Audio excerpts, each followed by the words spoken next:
नमस्कार दोस्तों, आपका आपके अपने YouTube channel engineer Virat Sandeep Arya में स्वागत है। तो दोस्तों, हम लोग आज पढ़ने वाले हैं कुछ जनरल नॉलेज के क्वेश्चन जो कि इस समय एनटीपीसी के लिए बहुत ही महत्वपूर्ण है आपके लिए। पहला क्वेश्चन है हम लोगों का कि सबसे बड़ी आँख किस स्तनधारी की होती है। तो हम लोग जानते हैं सबसे बड़ी आँख जो होती है वो हिरण की होती है। हीरा चमकदार क्यों दिखाई देता है? सामूहिक आंतरिक परावर्तन के कारण। सामूहिक आंतरिक परावर्तन के कारण हीरा चमकदार दिखाई देता है।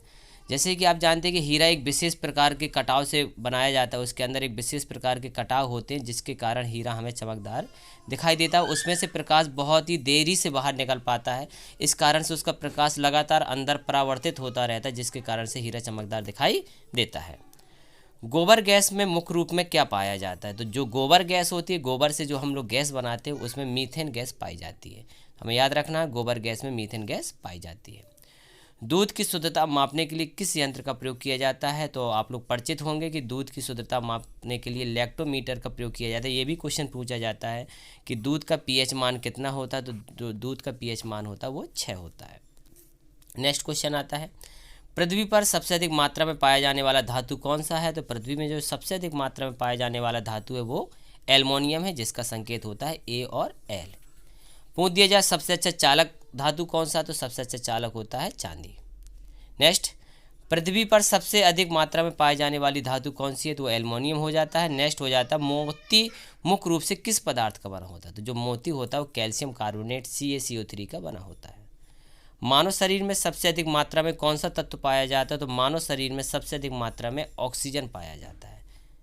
नेक्स्ट, किस प्रकार के ऊतक शरीर की सुरक्षा कवच का कार्य करते हैं? जो एपिथीलियम ऊतक होते हैं, इसको आप अच्छे से याद रखिएगा। एपिथीलियम ऊतक जो शरीर की सुरक्षा कवच का कार्य करते हैं। ये आपका क्वेश्चन आपने हिस्ट्री में भी पढ़ा होगा। नेक्स्ट क्वेश्चन कि जो मनुष्य ने सर्वप्रथम किस जंतु को अपना पालतू बनाया था? तो वो बनाया था किसने? कुत्ते को बनाया था। और ये भी पूछा जाता है कभी कभी कि मनुष्य ने सबसे पहले आदिमानव ने किसके औजार बनाए थे? वो पत्थर के औजार बनाए थे। बाद में विकास हुआ उसमें लोहे का, और इसके बाद अन्य चीज तांबे वगैरह के भी औजार बनाने लगे। किस वैज्ञानिक ने सर्वप्रथम बर्फ के 2 टुकड़ों को आपस में घिसकर पिघला दिया था? तो वो वैज्ञानिक थे डेवी, जिन्होंने सर्वप्रथम बर्फ के 2 टुकड़ों को लिया और आपस में घर्षण करने से वो पिघल जाते हैं। प्रकाश वर्ष किसका मात्रक होता है? तो प्रकाश वर्ष दूरी का मात्रक होता है। और एक प्रकाश वर्ष बराबर होता है 9.46 गुणे 9.6 गुणे 10⁻15 मीटर के इक्वल होता है। नेक्स्ट क्वेश्चन आता है, एक पारसेक कितने मीटर के बराबर होता है? तो एक पारसेक आपका 3.26 प्रकाश वर्ष के बराबर होता है। लेकिन अगर हम इसको मीटर में बदलेंगे तो आप 3.26 मल्टीप्लाई 9.46 गुणे 10⁻15 कर देंगे, तो जिससे ये मीटर में परिवर्तित हो जाता है। डेसिबल किसे मापने में प्रयोग किया जाता है? तो डेसिबल ध्वनि मापने के लिए डेसिबल का मात्रक यूज किया जाता है। डेसिमल होता है किसका? ध्वनि का मात्रक। मात्रों की अंतर्राष्ट्रीय पद्धति कब लागू हुई थी? तो मात्रों की अंतर्राष्ट्रीय पद्धति 1971 में लागू हुई थी, ये हमें याद रखना है। जिन भौतिक राशियों को पूर्णतः निरूपित करने के लिए परिमाण की आवश्यकता होती है, दिशा की नहीं, उन्हें हम क्या कहते हैं? अदिश राशि। देखिए क्लियर होता है, परिमाण तो दोनों में चाहिए होता है, लेकिन अदिश में दिशा नहीं होती है और सदिश में दिशा होती है। तो ये दोनों क्वेश्चन हमें याद रखना है। सदिश में परिमाण भी होगा, साथ में दिशा भी होगा, लेकिन अदिश में परिमाण होगा लेकिन दिशा की आवश्यकता नहीं होती है। चाल किस प्रकार की राशि है? तो चाल हमारी एक अदिश राशि है और चाल बराबर होता है दूरी बटे समय। दूरी बटे समय होता है, इसलिए दूरी को हम मीटर में नापते हैं और समय को सेकंड में नापते हैं, इसलिए इसका मात्रक होता है मीटर प्रति सेकंड होता है। नेक्स्ट आता है, विद्युत धारा किस प्रकार की राशि है? तो जो विद्युत धारा होती है वह एक अदिश राशि है और I बराबर होता है Q/T। I इक्वल होता है Q/T, जिधर आपका Q आवेश है और T होता है समय। और एक इलेक्ट्रॉन का आवेश 1.6 गुणे 10⁻⁻19 कूलाम होता है, जो कि ऋणात्मक होता है। त्वरण किस प्रकार की राशि है? तो त्वरण एक सदिश राशि है और त्वरण का जो फॉर्मूला होता है, वेग परिवर्तन की दर को त्वरण कहते हैं। तो A इक्वल होता है V - U/T या डेल्टा T। जहाँ पर u प्रारंभिक वेग कहलाता है, v अंतिम वेग कहलाता है और t डेल्टा t समय में अंतर कहलाता है। यदि इसका मान माइनस में होता है तो इसे हम लोग मंदन कहते हैं। इसे हम क्या कहते हैं? मंदन कहते हैं।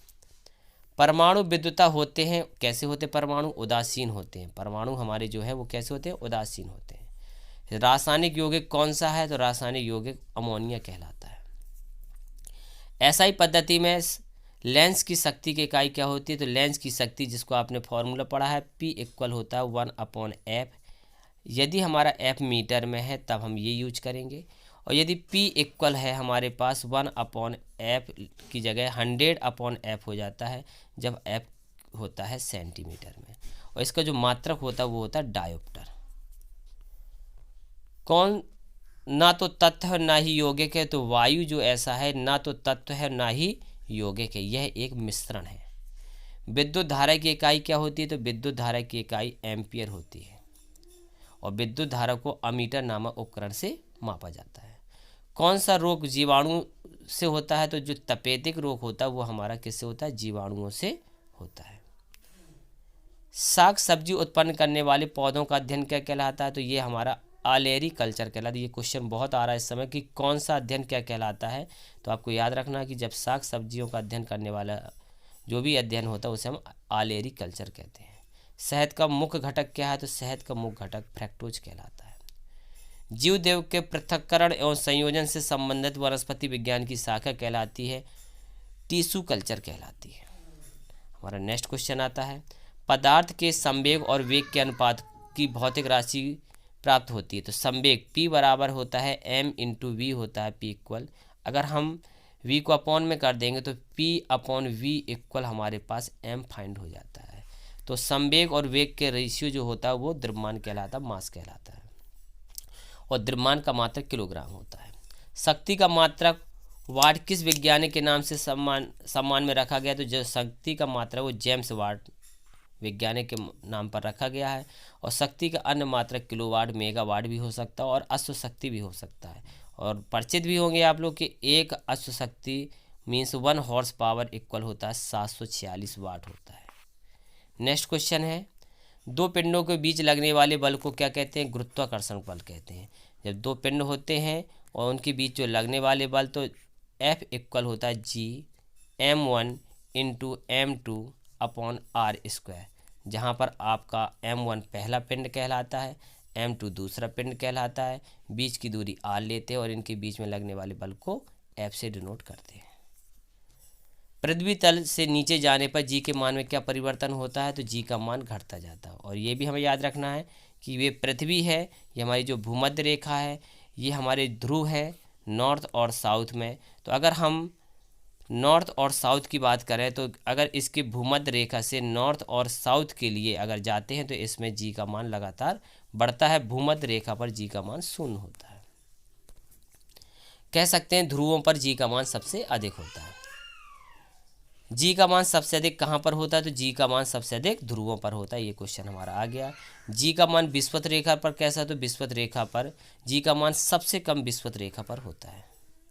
नेक्स्ट, पृथ्वी का पलायन वेग होता है 11.2 किलोमीटर प्रति सेकंड। यदि किसी वस्तु को 11.2 किलोमीटर पर सेकंड, यदि एक सेकंड में 11.2 किलोमीटर अगर वो चलती है तो उसका वेग जो कहलाता है वो पलायन वेग होगा, जो पृथ्वी वापस लौटकर नहीं आएगी।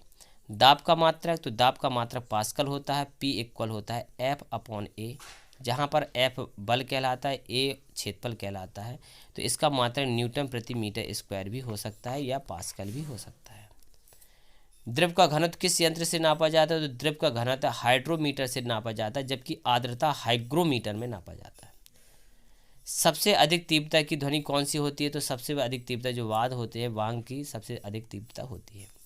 जब ध्वनि तरंग चलती है तो अपने साथ ले जाती हैं, क्या ले जाती है? ध्वनि तरंगों के साथ में ऊर्जा चलती है। जबकि ध्वनि के चलने के लिए माध्यम की आवश्यकता होती है और प्रकाश के चलने के लिए किसी माध्यम की आवश्यकता नहीं होती है। सूर्य ग्रहण के समय सूर्य का कौन सा भाग दिखाई देता है? तो सूर्य ग्रहण जब होता है तो उस समय हमें क्रीड दिखाई देता है, जो उसका चारों ओर का जो भाग होता है उसे हम क्रीड कहते हैं।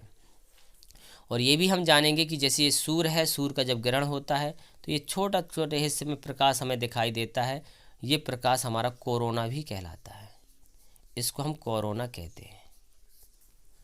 और सूर्य ग्रहण होता कब है? सूर्य अपने, ये सूर्य हो गया, ये हमारे पास चंद्रमा हो गया, और ये हमारी अर्थ हो गई, पृथ्वी हो गई। जब सूर्य हमारा और पृथ्वी के बीच में चंद्रमा आ जाता है तो सूर्य का जो आने वाले प्रकाश को चंद्रमा आने नहीं देता है, उसे रोक लेता है, तो ये सूर्य ग्रहण कहलाता है। तो आपको याद रखना है, जब हमें देखना है कि सूर्य और पृथ्वी के बीच में चंद्रमा आ जाता है तो उसे हम लोग सूर्य ग्रहण कहते हैं।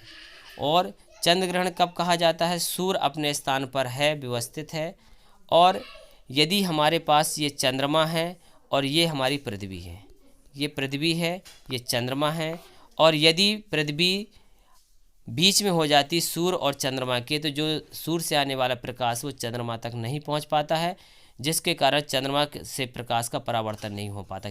सूर्य में स्वयं का कोई प्रकाश नहीं, वो माफ़ करिएगा, चंद्रमा में सूर्य का कोई प्रकाश नहीं, लेकिन वो सूर्य से आने वाले प्रकाश का परावर्तन करता है, इसलिए चंद्रमा चमकता है, जबकि उस पर स्वयं का प्रकाश नहीं होता, अर्थात इसे अप्रदीप्त वस्तु भी कहते हैं। नेक्स्ट आता है, सूर्य ग्रहण के समय सूर्य का कौन सा भाग दिखाई देता है? किरीट दिखाई देता है। सूर्य की किरण में कितने रंग होते हैं? तो सूर्य की किरण में 7 रंग होते हैं, जिसे हम विबग्योर नाम से याद रखते हैं। विबग्योर नाम से हम इसे याद रखते हैं, जिसमें कलर होते हैं बैगनी, जामुनी, नीला, हरा, पीला, नारंगी और लाल।